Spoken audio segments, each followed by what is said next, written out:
100 سال پہلے، تقریباً 100 سال کا عرصہ ہے آیت اللہ قاضی طباطبائی کا. ان کے دور کے اندر ایک اس زمانے میں دوزارے ہندوستان ہی ہوتا تھا. ایک طالب علم آیا نجف کے حوزے میں، کچھ عرصہ گزارا اس نے. اس زمانے کے جو سب سے بڑے مراجع تھے ان کا انتقال ہو گیا. اب اس نے کہا کہ میں کس کی تقلید کروں؟ تو اس نے کہا کہ مجھے خود امام زمانہ جب تک نہیں بتائیں گے میں تقلید نہیں کروں گا. اب ہمارے بھی کچھ لوگ ہوتے ہیں نا ایسے، ہم تو امام زمانہ کی تقلید کریں گے. تو یہ امام زمانہ ہی کر لیں آپ، مسئلہ نہیں ہے، لیکن تھوڑی سی تقلید مراجع کی بھی کر لیں. امام کی تو کرنی ہی کرنی ہے، ظاہر ہے اصل تو امام ہی ہے ہمارا، لیکن تقلید مراجع ہی کر لیں آپ. تو خیر اس نے بولا کہ میں کس مراجع کی تقلید کروں؟ میں امام سے خود چاہوں گا کہ میری مدد کریں. کیا کیا؟ 40 دن مسجد سہلا میں بیٹھ گیا. مسجد سہلا جو مسجد کوفہ کے تھوڑے سے فاصلے پر ہے، جو لوگ جا چکے انہیں پتہ ہے، جو لوگ نہیں گئے خدا ہم سب کو زیارت نصیب فرمائے. مسجد سہلا بہت قدیمی مسجد ہے، یعنی انبیاء کے مقامات ہیں، اور وہاں پر امام کا بھی مقام ہے، آخری امام کا مقام ہے وہاں پہ درمیان میں.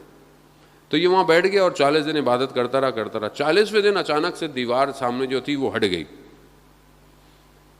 ہٹی تو اس نے دیکھا کہ ایک جگہ کھل گئی ہے. یہ گیا، اس نے دیکھا کہ ایک شخص بیٹھا ہوا ہے. شخص کون ہے؟ امام کے 4 نائب تھے غیبت صغریٰ میں، ان میں سے ایک نائب بیٹھا ہوا ہے. اس نے کہا کہ مجھے امام سے کام ہے. کہا جو کام ہے ہمیں بتاؤ، ہم پوچھ کے بتا دیں گے. کہا نہیں، مجھے خود امام سے ملنا ہے. کہا اچھا اندر چلے جاؤ دروازے میں. اندر دروازہ کھولا، اندر گیا دیکھا کہ ایک اور نائب بیٹھے ہوئے ہیں، ان سے بھی اس نے یہی کہا. انہوں نے کہا کہ میں کر دیتا ہوں. کہا نہیں، مجھے خود امام سے ملنا ہے. ان کا اندر چلے جاؤ. دروازہ کھولا، تیسرا نائب بیٹھا ہوا ہے. خلاصہ بہرحال یہ آخری دروازہ کھول کے جب گیا تو اس نے دیکھا کہ امام تشریف فرما ہے، امام بیٹھے ہوئے. اس نے امام کو سلام کیا، عرض ادب کیا.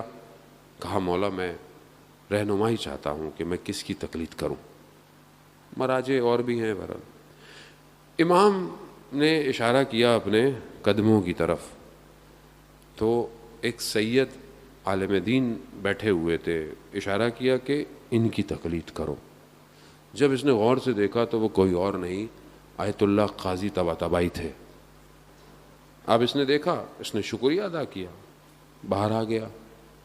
ایک دم وہ دیوار واپس آ گئی. اب بہت خوش کہ مجھے تو جواب مل گیا. مسجد سے نکلا، جانے لگا. ظاہر جنگل ہوتے تھے پہلے، راستے ایسے تھے ہی نہیں.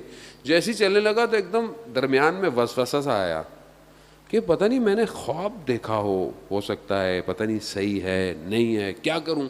پھر اندر مسجد کوفہ جاؤ اب، اور مسجد کوفہ میں بیٹھو، اور جب تک امام، اگر یہ بات صحیح ہے تو خود آیت اللہ قاضی کو میرے پاس بھیجیں گے.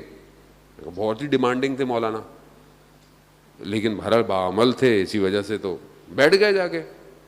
اب جیسے بہت سارے لوگ کہتے ہیں مولانا ہماری بات تو آپ نے سننی ہے، ہماری مجلس تو آپ نے پڑھنی ہے، ہمارے گھر تو آپ نے آنا ہی آنا ہے. وہی مولانا کہاں جائے، کلون بنا لو. میں نے بولا ایک کلوننگ کا ویسے بھی آنے والا ٹائم ایسا آ رہا ہے کہ انشاءاللہ ہم لوگ جو ہے وہ ہولوگرام بنائیں گے، ایک ہی ٹائم پہ کئی جگہ فزیکل مجلس پڑھیں گے انشاءاللہ، تاکہ جو ہے وہ لوگوں تک بھی ہم پہنچ جائیں اور گفتگو بھی پہنچ جائے.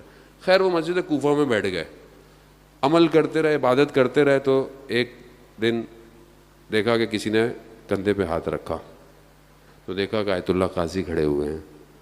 کہا کہ جو تم نے دیکھا تھا وہ صحیح ہے.